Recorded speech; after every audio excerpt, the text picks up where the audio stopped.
Good afternoon and welcome to the EUROCONTROL Stakeholder Forum webinar to discuss how to build back better European aviation post-COVID. I'm Philip Hughes, Head of Stakeholder Management in EUROCONTROL, and today we want to continue the stakeholder conversation about what aviation might and should look like post-COVID. We are currently going through the worst crisis in civil aviation in living memory, with traffic levels back probably at around where it was in the 1970s. There is hope on the horizon, however, with the imminent arrival of vaccines, which should hopefully bring about a recovery. The speed of the recovery, of course, will depend on the rollout of the vaccines and lifting of state restrictions. But the latest estimates we have is that it'll probably be 2024 at the earliest before we're back to 2019 levels. However, for those of you who tuned in yesterday to the Hard Talk series with Michael O'Leary, they take a more optimistic view. They're predicting a return in the winter of 2021, the summer of 2022, back to 2019 levels. And they have, through an order for an extra 75 aircraft now with Boeing, have said that they're making a big bet. The capacity will return very quickly. And that means they're probably looking to have about a fleet north of about 600 aircraft by 2022. So whichever of these predictions are going to come to pass, I think it's important that aviation needs to plan now for recovery. And I think it needs to be ready for new challenges, and it must be more agile and adaptable depending on which scenario actually materializes. So network management has played a critical role in managing the downturn in COVID and will play an even more important role, I suppose, in facilitating the recovery, which will probably be difficult. However, it's an important part of European policy as well in terms of facilitating efficiency, capacity, and sustainability. And the other important role is that it helps to overcome the perceived fragmentation of the ATM system in Europe and makes it behave in a more harmonized way for the benefit of the network. So the role of the network manager is currently under review, and currently some of the recommendations, for instance, from the airspace architecture study and from other studies, have been incorporated in some of the draft SES2 plus recast legislation, which is currently under consultation. So in that context then, today we want to discuss how can we make European ATM performance, make it more scalable? And what's the role of European network decision-making process in the performance of ATM? And also, what difference would an enhanced or better decision-making process in the network actually deliver? So for this webinar, I'm delighted to be able to introduce an impressive panel of speakers from a cross-section of the industry. First of all, Christine Berg, who's head of SES unit at DG Move, responsibility for performance management.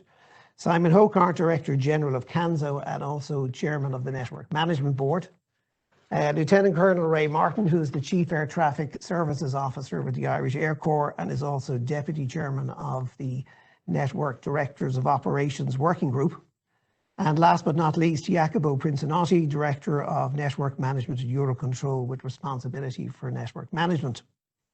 Now, each panelist will start off by presenting their perspective and a high-level view on the big question today in terms of managing the network and scalability and how we can enhance the decision-making process. Once they've done that, I'll then open the floor to a question and answer session. And at this point, all of you can influence the debate by submitting your questions to our panelists using the chat function on WebEx. So without further ado, I give the floor over to Christine to kick it off. Thanks, Christine. Thank you, Philip, and good afternoon to all my co-panelists and to our audience. I think we have seen in aviation a roller coaster ride in the past 3 years, and probably this is going to continue for a little while. And clearly what we have seen is that in ATM, what we are missing is a system that is scalable, which is the topic of your stakeholder forum today. Given that the system had difficulties to scale up, and that has been very visible in 2018 and 19 when the traffic was increasing, but we had bottlenecks in the network. And of course, 2020, everything changed, and we have a difficulty in appropriately adapting the system to the low traffic, and it will require also a bit of hard work then for the future to make sure that from this very low levels we are plateauing right now on in order to get the recovery started. I would say that an important element, especially in the 2018 and 2019 situation, was also that the environmental performance of the Single European Sky has become quite unacceptable, in a sense that we had by far too emissions in the system. That this is yet another element where we have to do something in order to make ATM get closer to its optimal performance, because this is one of the very few measures which we can exploit rather quickly compared to other solutions like sustainable alternative fuels or engine technology in order to reduce the environmental footprint of the single sky. Now, you have all seen that what we have done with our reform proposals that have come out in September, we have put the emphasis on, I would say, 3 elements in order to increase the scalability of ATM and to make the performance of ATM better. The important one and the focus of this discussion here in Eurocontrol is what can be done in order to come out with a stronger network performance. And there, clearly, our idea is not fundamentally different than in the past, but what we think is that all stakeholders who work together in the network, which is orchestrated by a conductor, it needs the network manager, need to work better together. Already in 2019 compared to 2018, we could see a much better network performance during the times when the capacity bottlenecks had to be managed. But still, these times have also shown that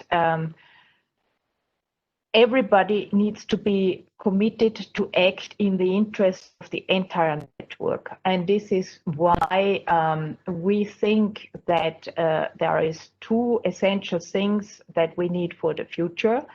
And that is that capacities that are committed over an operational period need to be delivered by the stakeholders, and that the decisions which are made together in the network continue to be done together.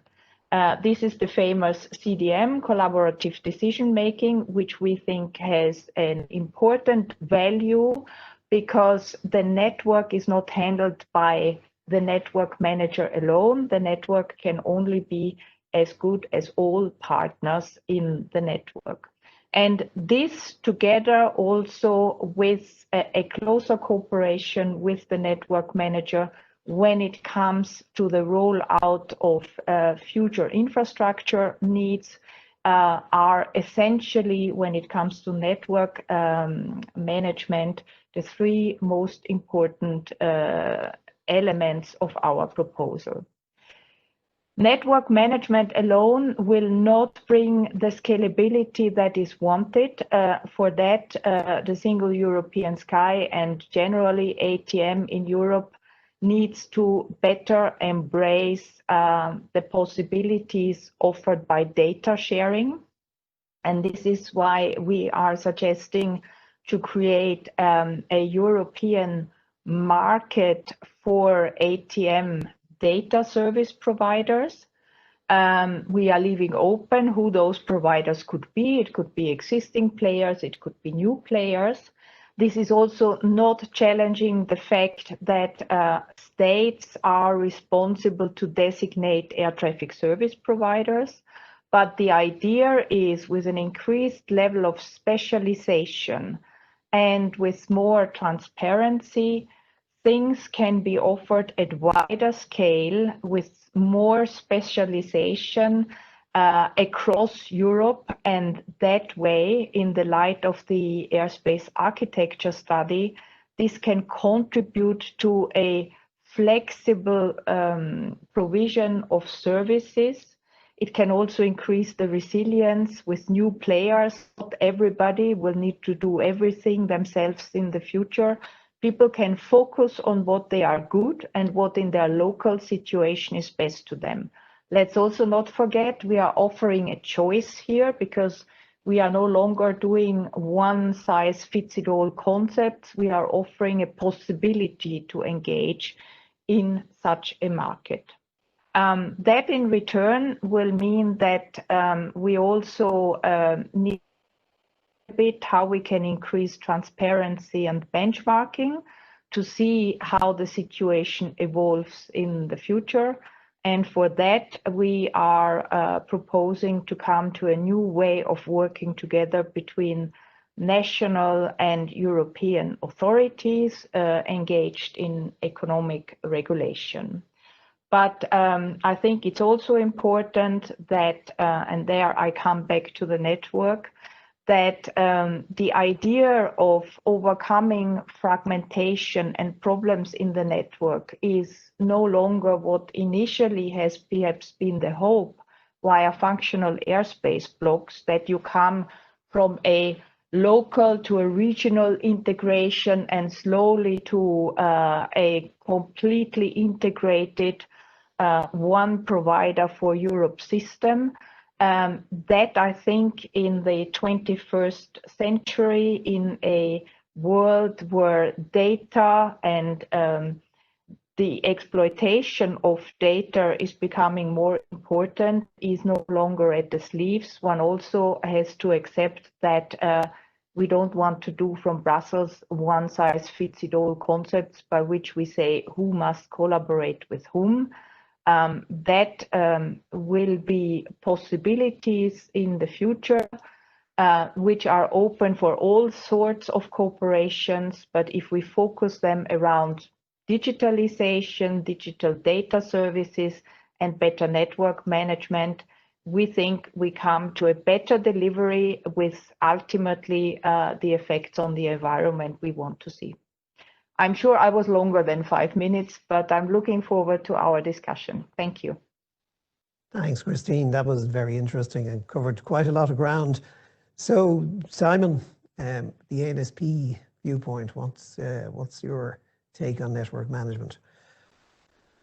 Well, thank you, Philip. So I'm rather than address the network management specifically, I'm going to talk about a bit more about the whole European ATM system, of which that network manager I think is a key component of. I mean, as you've already mentioned, the aviation industry focus is currently firmly fixed on recovering, from this COVID-19 crisis, but we should not allow this to stymie innovation or prevent progress on building our future sky. So we know the traffic levels are record low, but with 3 vaccinations on the horizon, as you mentioned, we all hope the recovery is just around the corner, and it won't be too long before the pre-pandemic levels return. I'm not sure whether it's going to be as quick as some that Mike O'Leary said yesterday. I hope it's quick. We all hope it's quick. I think it's probably a bit of a slower climb back to previous levels than perhaps some people are saying, but that's just a personal view.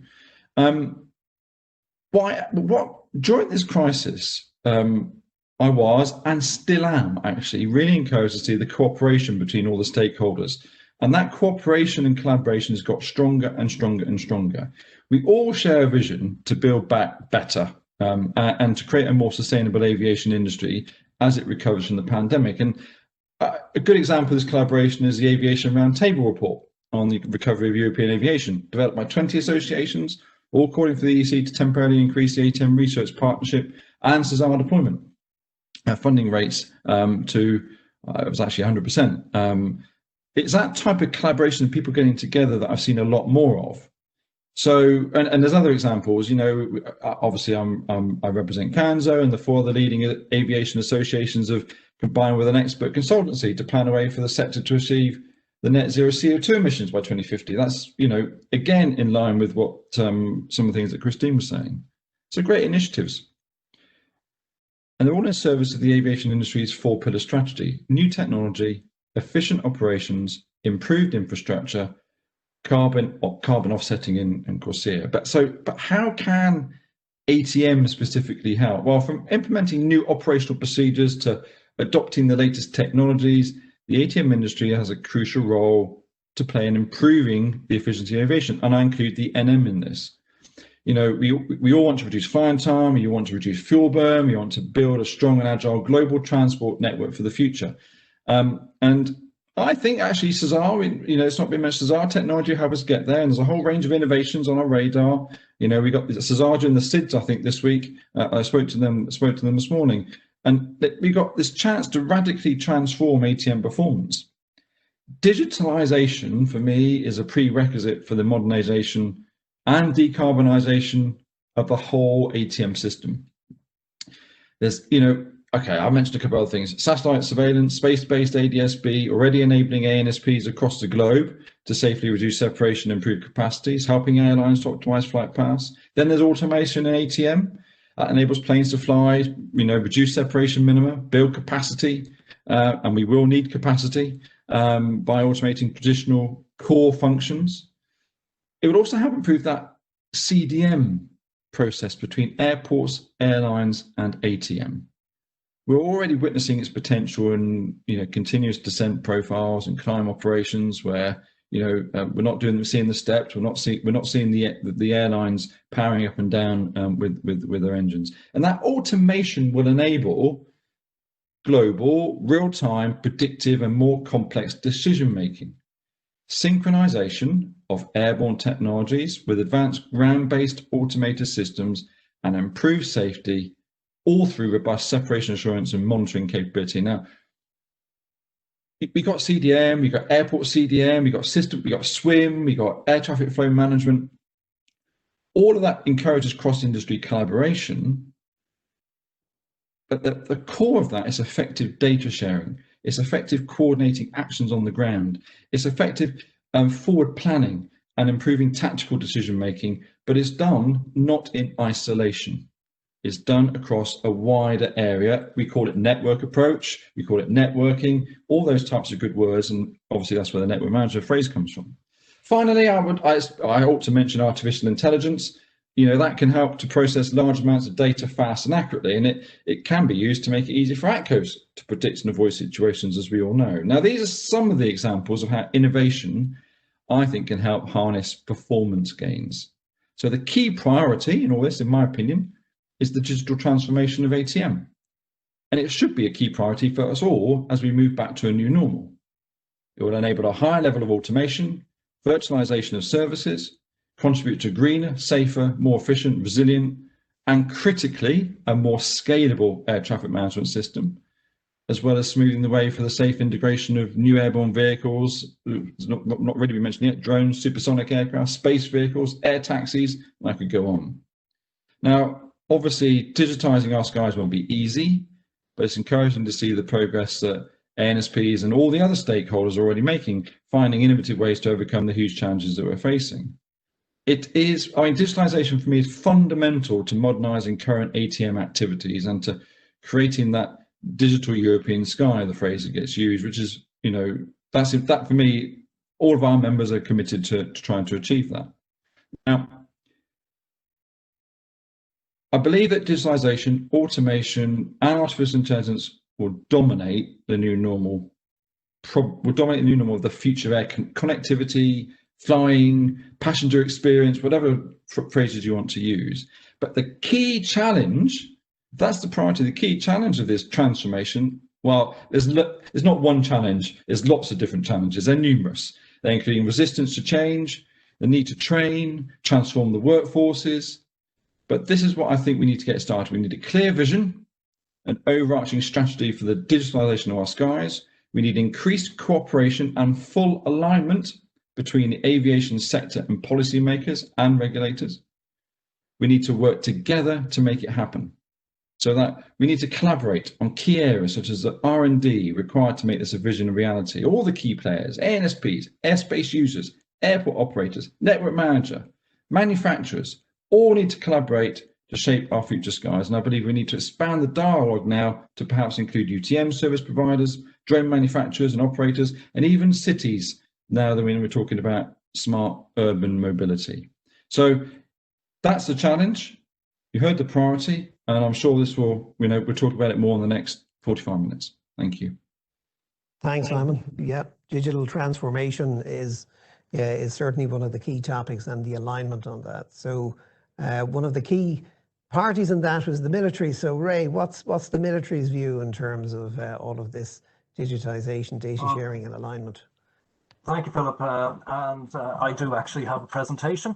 And I suppose to start off, I suppose one of the factors that we have to bear in mind is that while we're thinking of COVID, this isn't the first shock to the system, the aviation system that we've experienced. And while they're often seen as black swans, they may be more frequent than sometimes we imagine. And we can look back and think of fairly major international events and, of course, national events in addition that will have affected the network at different times.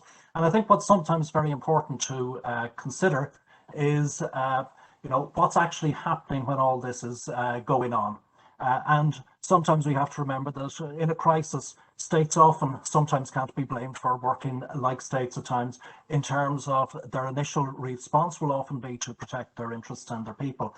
And again, there can be a changing context for both the civil and the military in a crisis. For example, it may become increasingly difficult for civil ANSPs, civil airspace users, to actually comply with the requirements, particularly if we think of the effects of a pandemic on a workforce, etc. And additionally, there are increased roles and tasks for the military during crisis as well, which may increase the number of non-compliant aircraft that are operating within the airspace. And this kind of harks back to a very important point, that regardless of capacity and scalability, robustness is absolutely key for the network as well. And we must keep that in sight. And of course, the ability to bounce back. So robustness and resilience absolutely must underlie everything within the network. From the military point of view, I think it's interesting to consider how scalability is achieved. So, for example, the military will often operate on the basis of a single organization, be it the established home organization or a deployed organization or command structure that is set up for overseas service, etc. But this single organization provides the direction and guidance, it determines the priorities, and it also will allocate the resources to the operational units, which effectively are delivering the service as such. But these operational units effectively comprise of individuals, but they're all trained to the same standard. They use the same equipment or very similar equipment, and they use it in the same setup all the time, using the same procedures. And effectively that allows units to be coalesced, it allows them to be amalgamated, to replace each other, and also individuals or subunits to replace individuals or subunits within other units. And this allows kind of basically the military to scale according to the task.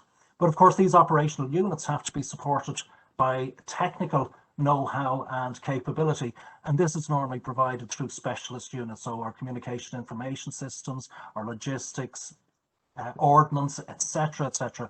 But in the critical areas to our missions, these will normally be organic to the organization. So for mission critical tasks, we ensure that they remain within the organization, but where they're non-mission critical tasks, very often the services can be hired from outside, and we're quite happy to do so. So effectively, I suppose the reason I pop this up here is that there may well be parallels in terms of how the network might bounce back in terms of scalability as well. Looking at performance, I think it's useful to consider that kind of from the Irish Air Corps point of view, our air traffic services, our military air traffic services are there to provide a service which will allow aircraft to operate with tactical freedom.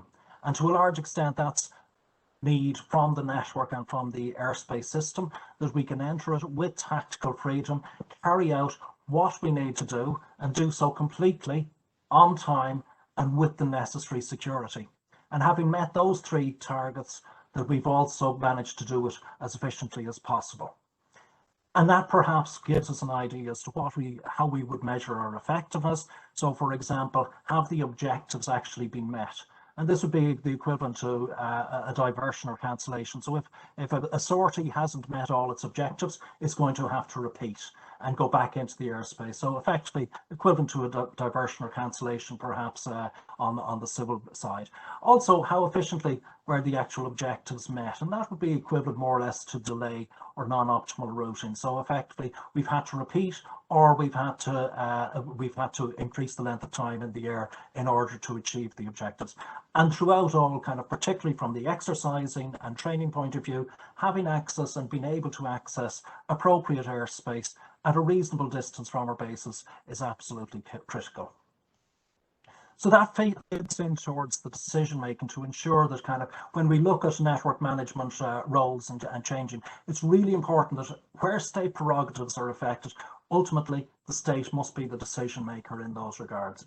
And we've mentioned the network manager and cooperative decision making, and of course the military are involved as operational stakeholders within that process and as part of the Network Management Board and in NDTech, which I am vice chairman of, and also in the NDOC. However, our role is as operational stakeholder. We're not there representing the states as such. So we have to consider how is the state consultation to occur within the network manager and perhaps outside the network manager as well, to ensure that effectively those state prerogatives are exercised in a timely fashion, but also that the state has the ultimate decision-making authority and is not challenged in that respect.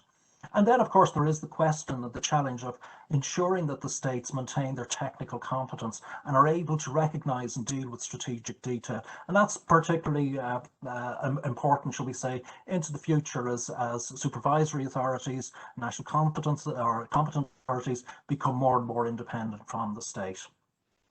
So key areas, and I suppose you know, kind of to reiterate what Christine has said and Simon has said, is that there's key areas where we effectively really have to start engaging on from an early stage, I suppose. And the way to ensure that effective decision making occurs is early identification of problems, perhaps, and also engagement. Ensure that these can be de-risked at an early stage, and we've identified the processes and problems and solutions at an early stage. So key areas of significance now and into the future perhaps are operational security, which is related obviously to cybersecurity, and most importantly that data and digitalization that we're thinking about in terms of the large data that's going to be associated with the network. Also the exercise of state functions, dealing with airspace structures, airspace design, airspace management, and potential future roles of the network manager to ensure that there is the ability for the state to oversee and make the final decisions in respect to these matters, but also that there's an early engagement to, as I say, de-risk at an early stage. From the decoupling of services and on CNS and ADSP, again, these would be seen potentially as potentially having cost impacts for the military, but again need early engagement. And into the future, I suppose the main risks potentially that we could see is the potential for military and civil divergence, which must be, I think, avoided as much as possible.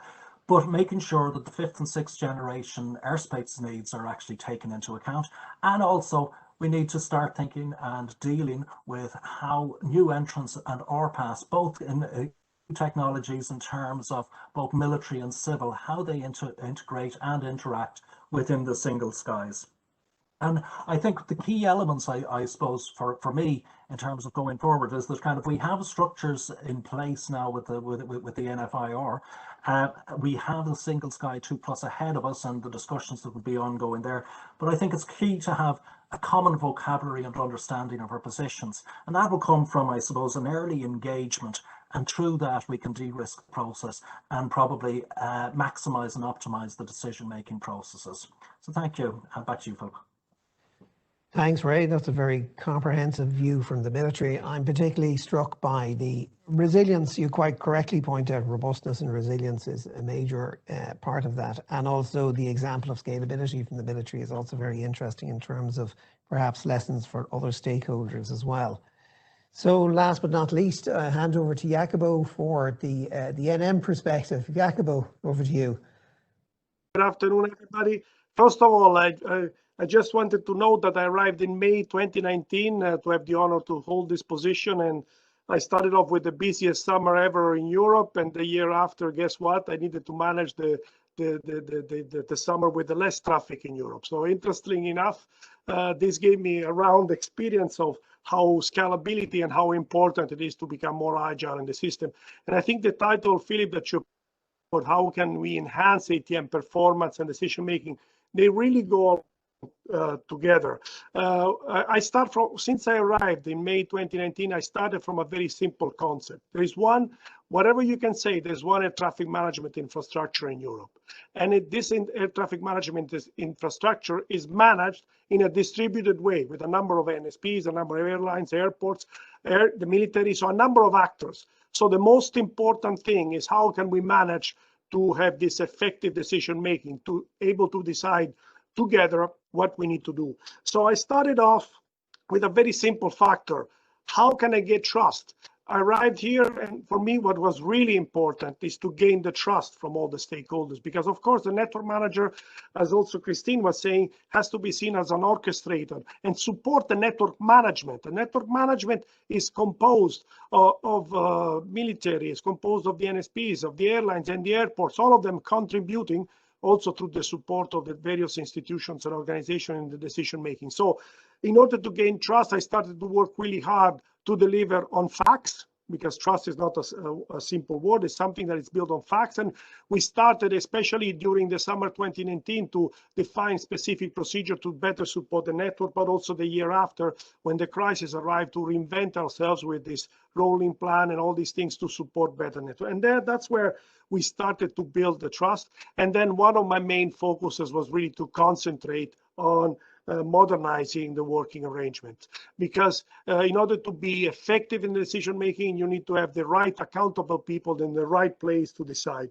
So on top of, let's say, scoping the activity, also with the excellent cooperation with Council, with ACI, all the other organizations, and ensuring the whole value chain from operations to technology, as we're starting to do with the excellent work we're doing with the deployment manager today, I was really concentrating on creating effectiveness. So last year, I think one of the things that we worked through really hard on one side was to integrate the directors of technology, and I'm happy today that Ray is here. I think it was a very hard work to create it. We did it during the crisis, so no physical meeting ever happened of the ND Tech, but I have to say that already the results, together with the director of operations, are starting to see the light of an improved, let's say, accountability and effective decision making from the executives of operations and technology.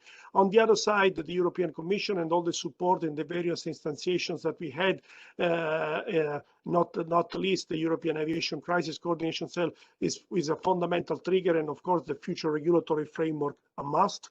And then with Florian and the Caesar Joint undertaking, all the work in order to align even more the research and development towards the operational and business needs. And left again the Caesar deployment manager. This morning we had another very good executive meeting.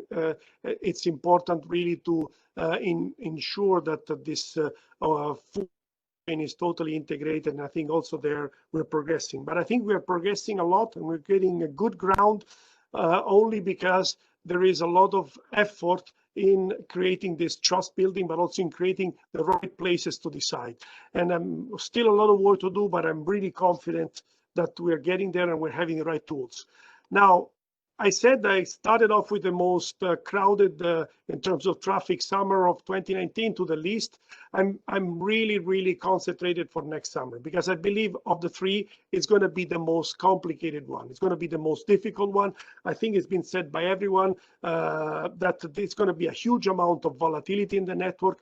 I'm also in the page of preparing the network operations for next summer plan, whereby we're looking at a scenario of around 70% of last summer, but this doesn't say it all.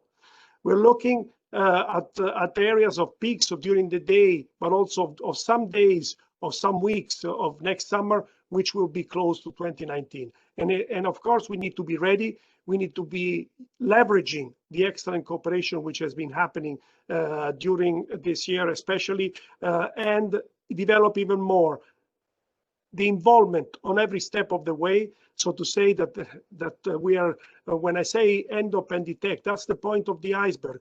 We are streamlining an amount of working arrangements from the more executive level of the NMB, where Simon chairs, to the more, let's say, expert level of the network operations group or the airport group, the CNS team, all these teams that need to work in a single and well orchestrated manner to ensure that the decision making through an enhanced CDM is achieved. I have to say that this is, I think, one of the major points. Now, from there onwards, and I think we'll have this discussion, we need to ensure that everybody is held accountable for the interest of the good ones. Because until today, I think we're building a very good model to create the right and appropriate decision. We need to ensure that those decisions are coherently followed up. One of the weaknesses that we have had in Europe in time, it was and is that we take maybe a lot of effort to take the decision, but once the decision is taken, we are weak in ensuring the accountability and the commitment. That's what we need to work on. It's also a cultural change that we need to do, and we need also all to share, as we've been saying until now, that the interest of the network at the end needs to prevail. And I think it was Simon that was talking about this digital transformation. That's an additional component, and it's a very important, probably the most important component. And it's not only about technology. Technology will play a role, but we have learned from other industries that you will succeed or fail if you're able to manage the cultural transformation of the high number of professionals that we have in our sector towards this digital transformation. So it's a cultural transformation of our professions. We need to bring everybody along, and we need to do it in a network-wide perspective. We cannot afford to have somebody going really fast ahead, somebody else being slower. And that's an area with the INM program and other activities that I'm going to launch that we need to very carefully look at. It's going to be an important journey. I think a successful journey. This will allow a better environment, a more sustainable capacity in the network. And I think Christine was mentioning that it's not going to go away. It's going to be there. It's going to be even stronger. We need to concentrate that to achieve this and to achieve the adequate scalability, to achieve the adequate performance of ATM. We need to guide all together also this digital transformation, cultural transformation of the people. And I think with that, I give it back to you, Philip. Thanks, Jacopo. Very interesting in terms of the perspective about how we need to go for effective decision making. If I can come back to Christine, I mean, one of the things that Jacopo's mentioned there is the whole issue of commitment, and you raise it yourself in the in your discussion in terms of capacity delivery and decision making. Given currently where a lot of the players are from the ANSP point of view, for instance, after downsizing, how can we create a policy framework that will, shall we say, encourage them? What legal tools, what kind of incentives or structures would be appropriate to try and help to improve that commitment, shall we say? Yeah. Well, first of all, clearly there should be incentives so that a good delivery has also some positive effects on the revenue side. Clearly, we currently have mechanisms where incentive schemes are perhaps not very symmetric, and this is something we need to look into in the future. But then, as Jacopo has said, clearly one of the weaknesses of the current system is that a lot of effort is going into a common planning. And I think on the planning side, things have very much improved recently. But still, ultimately, when what all partners have decided together then is not delivered by individual partners, that doesn't have consequences. And this is something that needs to change. And we have made proposals that this can change, that there is an immediate follow-up. There is a follow-up from a perspective that in the network, with the help of the network manager, the non-delivery will be dealt with. But I think there needs also to be, when clearly this is a significant non-delivery and it is really within the room for influencing it of an individual network partner. Then in terms of non-reward or negative consequence, this needs to come, and in a monopolistic service provision, the economic regulator will have to intervene there and will have to impose corrective action, which then ultimately will also need to be enforced. But I think one should see it on the positive side, and the positive side is the common vocabulary, as Ray has put it, to first understand what are we expected to deliver together, then the common decision making to agree on it, and then the delivery, and then afterwards really one needs to look into consequences in case the delivery was flawed in some areas of the network. And clearly nobody will be held accountable if this is because of weather or because of certain elements they cannot be held accountable for. But for things people are nominating in terms of capacity, and where from a planning perspective this should be possible to deliver, these things then should be delivered. And I would also like to say that the digitalization and digital services will help in a sense that it is not necessary from today's perspective that everybody does everything and engages in every type of infrastructure. If one can exploit the potential of data and sharing the data, that means that, like in other industry, and even as it was said by Ray, the military are sometimes getting the data from other partners and not necessarily they are hiring the services from the outside. They are not necessarily doing everything themselves. Yes, there needs to be a reflection on which conditions do we use for using that data, what are perhaps national specialities we want to have accepted. But this in a contractual arrangement can be delivered. And ultimately, I think ATM will go the way as other complex service worlds where clearly not every player is still doing everything themselves. The essential thing states want to be able to still do themselves is ATS, and this is something which will continue. But all you need in order to offer ATS is not all you need to do yourself. And if not everybody does everything themselves, then I think also in terms of technological modernizations, things can happen quicker, things can happen in a much smoother way. And we are not always in a position that we have to wait for the last one to engage in it in order to do a technological upgrade. And that is what we hope we will see more in this type of activity in the ATM world. Thanks, Christine. So Simon, your members will be on the sharp edge of, putting their shoulders to the wheel to help to deliver this. What's your view in terms of the appropriate way to, shall we say, garner the commitment? And to come back to the second point Christine made, in terms of the relative roles of ATS and ADSPs, do you believe that there will be a significant uptake on the opportunity, shall we say, for ADSPs?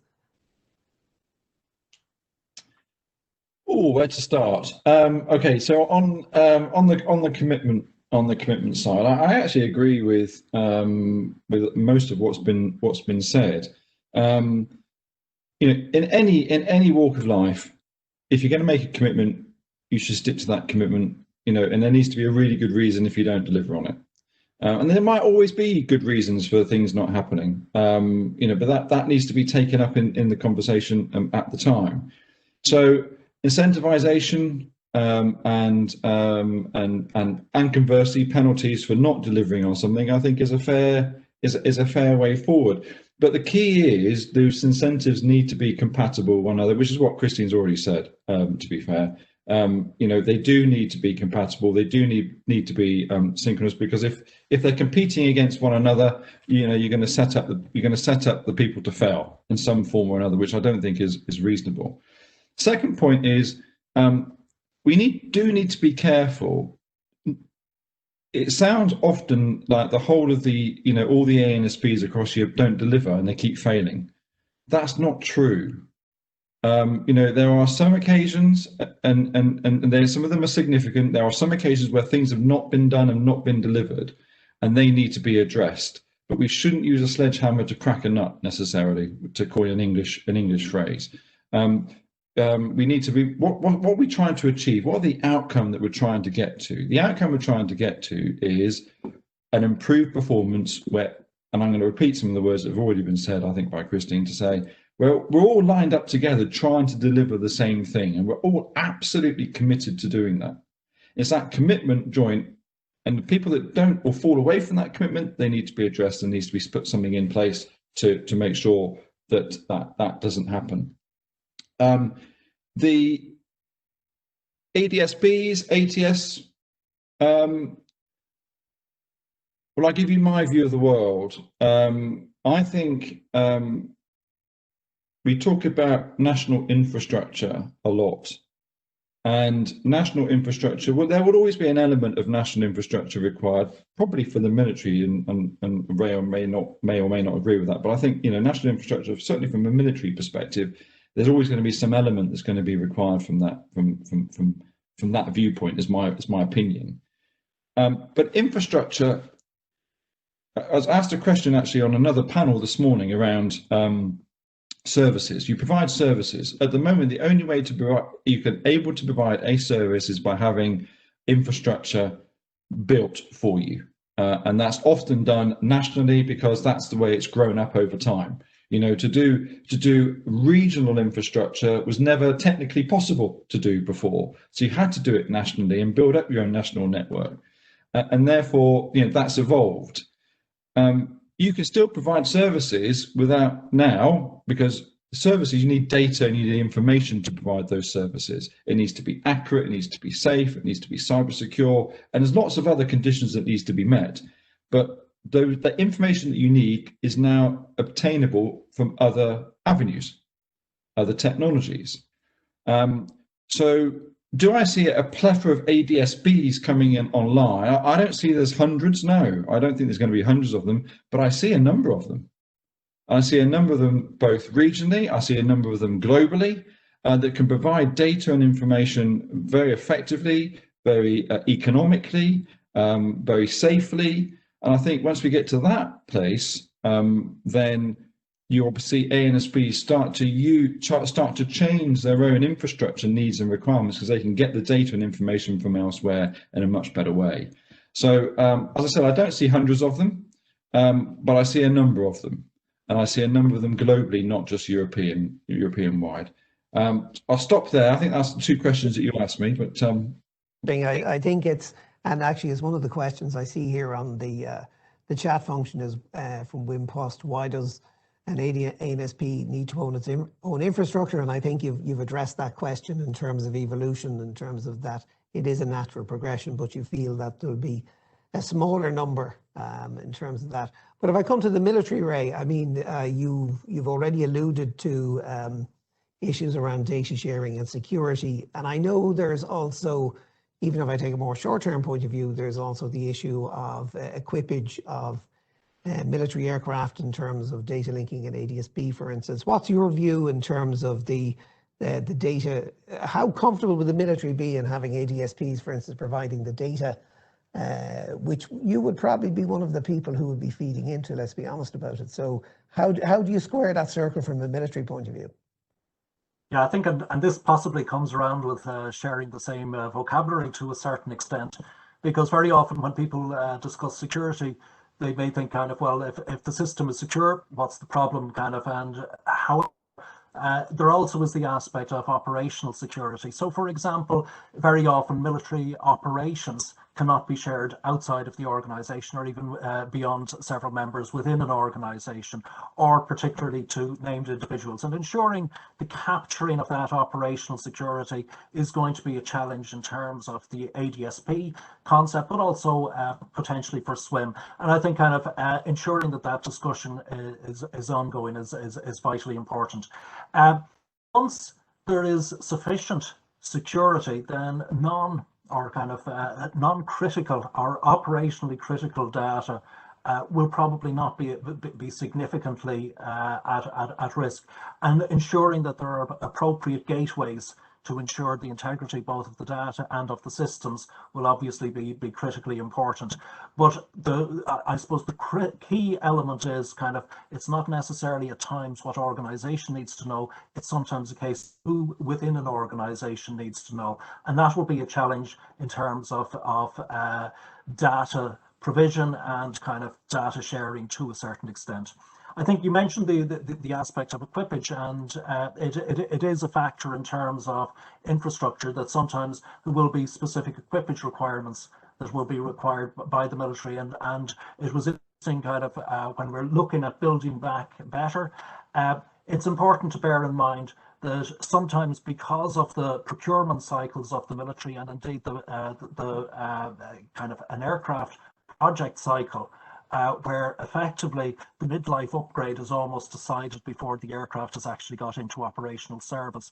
So there may be limits to what the aircraft can be equipped with in terms of what space is actually available, what weight is actually available within the airframe for future upgrades, but also the cycle has already been determined well in advance. So that can be a brake or a decelerator on the military. However, again, it comes back to this idea of early engagement and indeed trust. And Jacopo will emphasize that those two aspects are very, very critical, both in terms of the data sharing, the operation of ADSPs, and I suppose also in terms of the equipage and ensuring that kind of, again, the early engagement occurs so that it's de-risked. Very interesting. So Jacopo, the couple of questions here for you. What are the panel's view on using real-time data in the decision-making process from an ATFM perspective in terms of how that works? And the other thing then is, how do we link the various plans? And this is from Paul Adams and ICAO about, so the ICAO plans with the master plan, etc. How does that feed into helping the network management? Yeah, no, there are two very good questions, Philip. I just wanted to first emphasize the importance of the fact that it was said also by Simon, we probably have in the decision making even a small number that does not support the decision, but that's a very serious issue with regard to the implementation of the whole decision. So we need to make sure that this part is covered coherently. And going to the two questions, first of all, on the real-time data, yes, it's fundamental. Give you the example of we're having satellite-based surveillance coming into the network manager in the release, which is coming up in already April next year. We already have some tests on that. We have other real-time data starting to come in. It's essential for two reasons.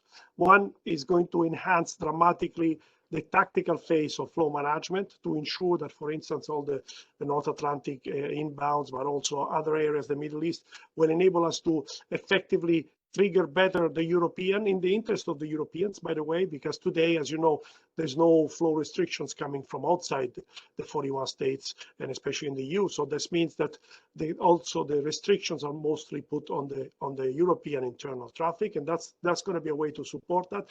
But also will help a lot the pre-tactical phase, because we're going to have, through artificial intelligence, better algorithms with this wider number of data also to prepare better the pre-tactical phase. So it's going to be a very, very useful information. And going down the line, the future EPP will also be another fundamental enabler to enrich this data information for the flow management. And of course, that needless to say that this will be a data distributed through INM to all the partners and enriching also the more local needs that the partners will have. On the second question, it's a very interesting question, very important question. I think we have two sides of the coin. On one side, we need to look at the content. So the priority is that to ensure that what I call the whole value chain from R&D to deployment to operations, it's totally integrated into what I call the single planning process. So we need to, let's say, achieve that very quickly. And this single planning process, I strongly believe, needs to be led by the business need, by the operational needs. It was not the case until already today. We're working to improve that, and I think we're getting there. On the other side, then we have the formal and regulatory parts, which form the different plans. We have the ICAO part, we have the European ATM master plan of the 3 layers, so including the SIP-LSIP. We have the CP1, the deployment program. We have the network strategy plan, the network operations plan. Now, the first effort that we're doing and that we need to continue to do with all the operational stakeholders is to integrate and synchronize all this planning. And you know very well, Philip, we're working also actively inside the house to ensure this single planning process. I think the further steps are also going to be in looking at the regulatory framework to achieve also simplification of all the interrelations with planning part. And I think the overall objective needs to be achieved, which is to ensure that, as I said before, from R&D to operations, we have a single and integrated value chain of planning, which is a must, because only through that we will be able to roll out things in a very effective manner. And again, when I say planning, I say also something which needs to be considered as a living document. Today, we already have too many bureaucratic constraints. We need to be more agile also on the planning side to be considering the evolutions that in a volatile way happen and will not go away at least for the next 4 or 5 years. Thanks, Jacopo. Yeah, I think single integration of plans, because there are many plans around, and bringing them together, I think, is important. Just on a slightly different topic, Christine raised the point in relation to performance indicators. And I suppose one of the difficulties for the network manager is balancing certain, shall we say, conflicting performance indicators. If I look, for instance, at sustainability as an issue, which I think everyone acknowledges is very critical, I see this morning that, for instance, EUROCONTROL have published an independent report on an environmental study on fuel consumption data based on some information from the Enhanced Tactical Flow Management System, just for identifying the pool of CO2 benefits. So I think it's now clear that we're starting to get some kind of scope in terms of sustainability, but how much of a degree of control, or what are the balances which we need to strike in terms of how we manage that? How far advanced are we in terms of developing those kind of tools, and how can the network manager best, shall we say, balance the various requirements?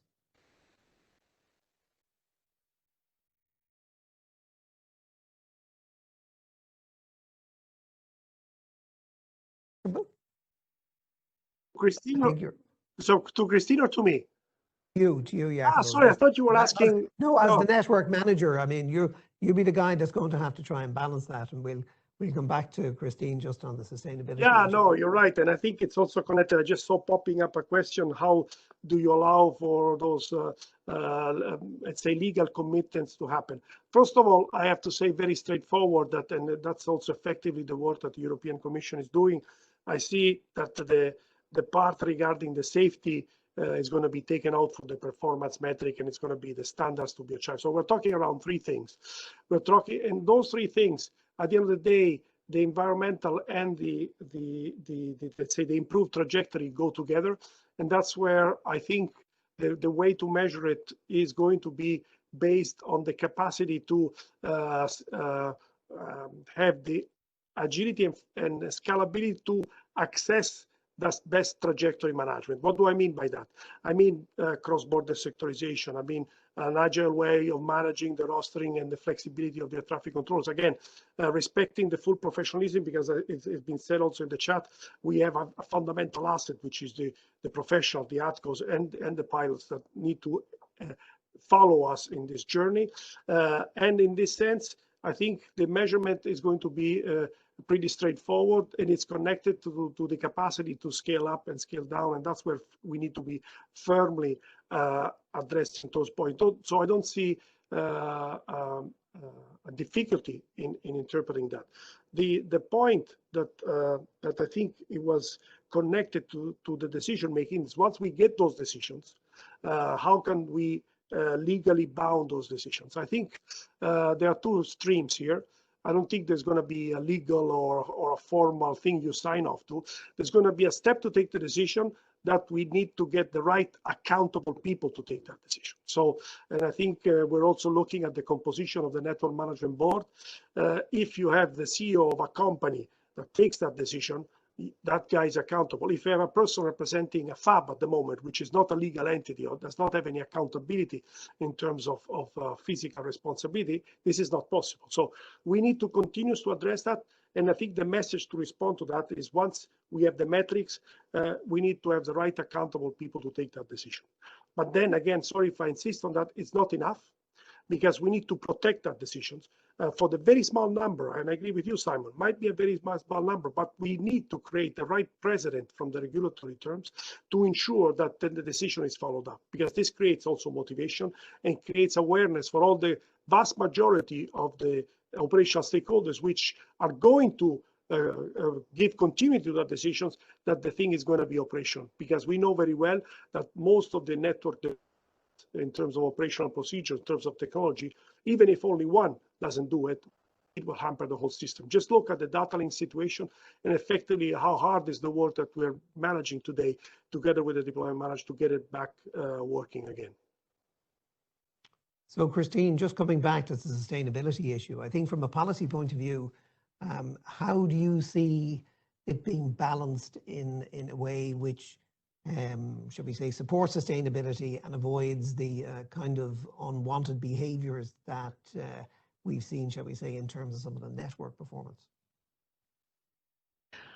Yeah, for that, the unwanted behavior is coming from the network users to a certain extent. And you have seen that with our latest proposals, we have proposed two things.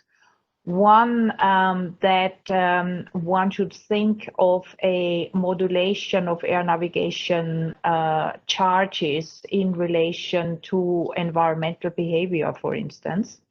And that is certainly a difficult one, but one, I think, by which one can achieve a lot of incentivation.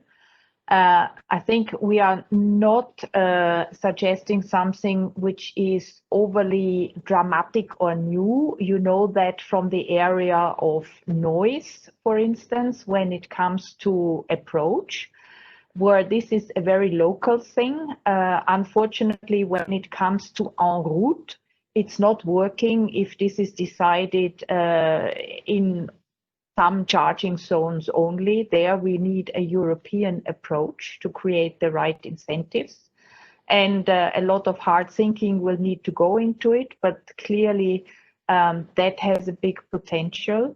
And then we have also seen, and I think the study that was released today shows that, we also see that flight planning algorithms, unfortunately, when flights are going between areas where there is a significant difference in terms of charges, are not necessarily calculating what I would call the environmental optimum, but it's pure profit maximization.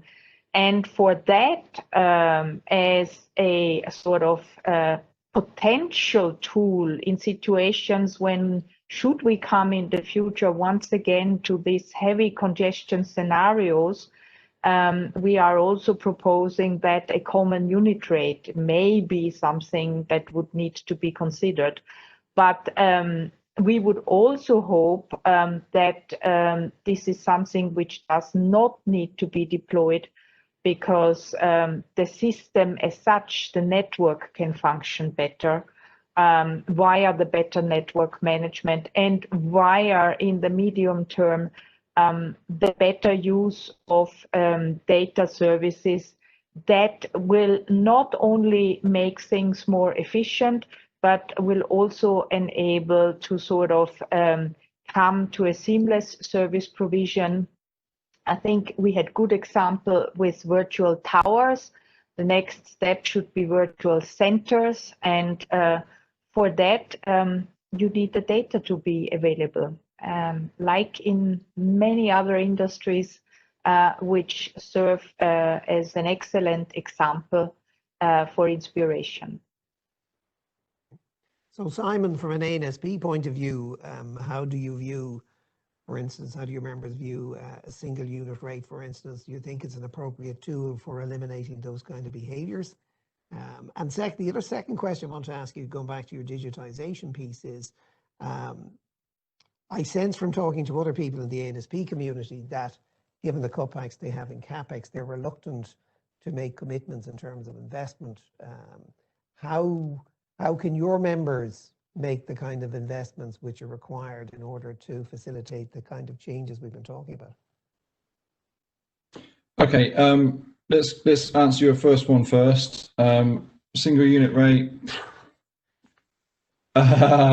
No, I'm not going to answer that one. I think you already know my view. Sorry, I just an ANSP's view on that one. I mean, okay, there'll be some that it works for, and there'll be some that it won't. So again, it comes to is it a broad brush approach that will achieve what is set out to achieve? I really don't know. It would depend on how it's set and what it looks like and everything else. Because it always sounds like a great idea, but the devil is in the detail, and ensuring what the outcomes of such a unit rate and what that means to individual states. And I think that's the important thing here. It's the states. It's not we keep talking about ANSPs. Actually, it's the states that have a particular role, I think, in that conversation. So I'll leave that one there. In terms of digitization, you're right. So right now, ANSPs they're cutting back on projects. It's interesting. We did there was a survey that was done with Helios a few months ago, back in the summer, looking at what the priorities were for ANSPs. And before the pandemic, it was investment in capital programs and projects in order to be able to do X, Y, and Z. Actually, that fell down to number 4 on their priority list. It was all about cost cutting. It was all about keeping people safe, and so on and so forth. So investing capital funds, well, there's very little capital funding available, number 1. Therefore, there's less potential to do all the projects. Conversely, though, we all know, I think this is a great opportunity to really focus on the 2 or 3 or 4 big programs and projects that will actually deliver now what is required. And what is required, obviously, is to keep it safe, is to keep it as efficient as possible. And the efficiency of the ATM system, has been highlighted in this thing where nobody's got any money. Number 2 is the scalability. So scalability to go up with the traffic and down with the traffic absolutely is now a key priority for all ANSPs. That is nearly in many it's the number 1 now. How do we do that? And the only way you're going to be able to do that is with technology. So as an opportunity here is to stop doing the hundreds of things that everybody was doing and focus on the small number that absolutely deliver the benefits. And that can be both an individual national level, but it also can be at a network level. And I think that's where the things like the ND Tech can actually help play a role in that type of thinking. So what are the really big things that are going to deliver the big benefits to the overall network, which means then nationally as well? And that's the ones that we should be focusing on. So there is less money, but there is a lot of things that we don't need to do, and there's some things now that we can really focus what money we have and what resources we have on doing the right things. And I think that's where we need to focus. Thanks, Simon. Yeah, so obviously prioritization of what we're doing with the bit that remains, I think, is important. So I'm just conscious of time here, and apologies to people we've got quite a number of questions which we haven't had an opportunity to get through. But at this point, I'd like each of the speakers just to identify the one thing that you would like to see that you believe would make the most difference in terms of the overall network performance and delivering performance generally. So Christine, I'll give you the floor first. Well, if there was a silver bullet, it would be easy. I'm afraid there is no silver bullet. But I think by really taking a commitment to the network and not only every individual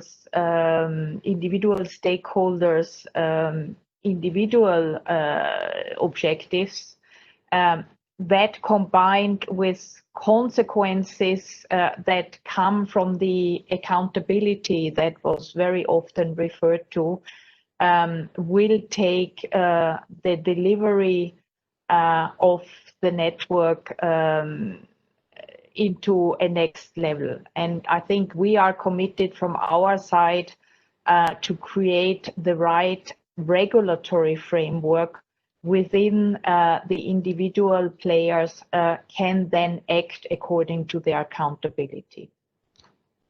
Okay. Simon, same question to you.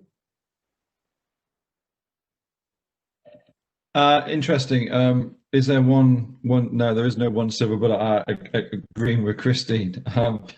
I think it's a word actually that Jacopo used right at the very beginning, and that word was trust.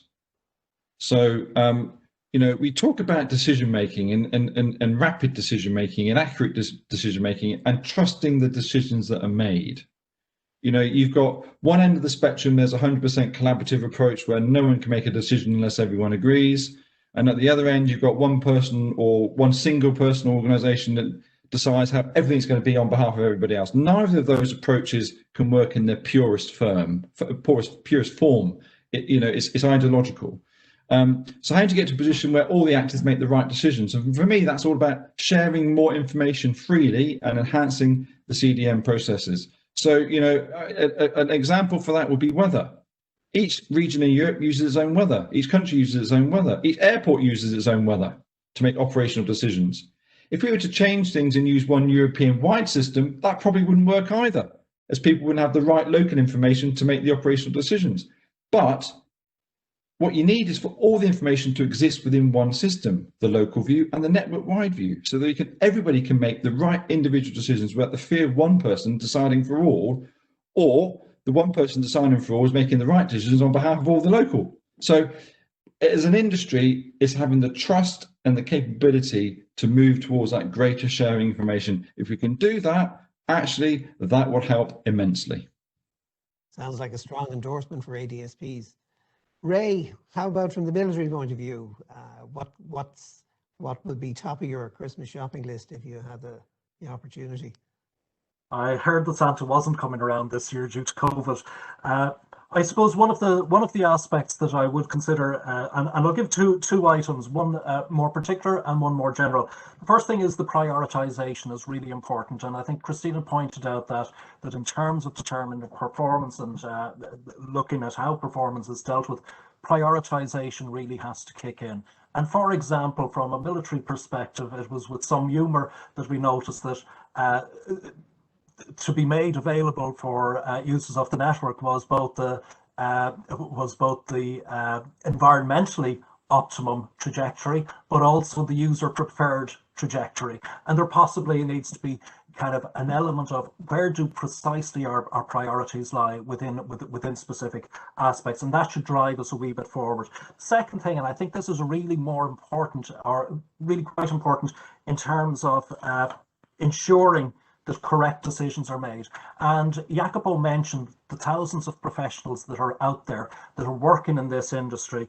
If we think of flight ops personnel, if we think of air traffic management personnel, if we think of technical personnel supporting the structure, and these professionals are all informing the decisions to purchase and to go along particular tracks. And the question I would have is, are we actually reaching these people with education and informing them of what's actually happening, and indeed how what they do affects the network and vice versa. And I think there is an education piece that may well touch the professionals. As I say, ultimately, these are the experts that are going to inform the decision-making programs, and they must understand that there is what the aims and what the projects are in terms of where we're bringing the single sky. So Jacopo, I'll give the final word to you now in terms of your top. For me, history. Yeah. Can you hear me? Sorry, I'm going to build on what the colleagues were just saying now, because I think they're all in the right place. First of all, history teaches us everything. In Europe, we have been very good in doing technical stuff, very good in doing operational stuff. We have been terrible in deciding, but especially terrible in implementing our decisions. This is what history teaches us. So my silver bullet, if I can say so, is how do you build the trust in the decision making and in deployment? You make it in a simple way.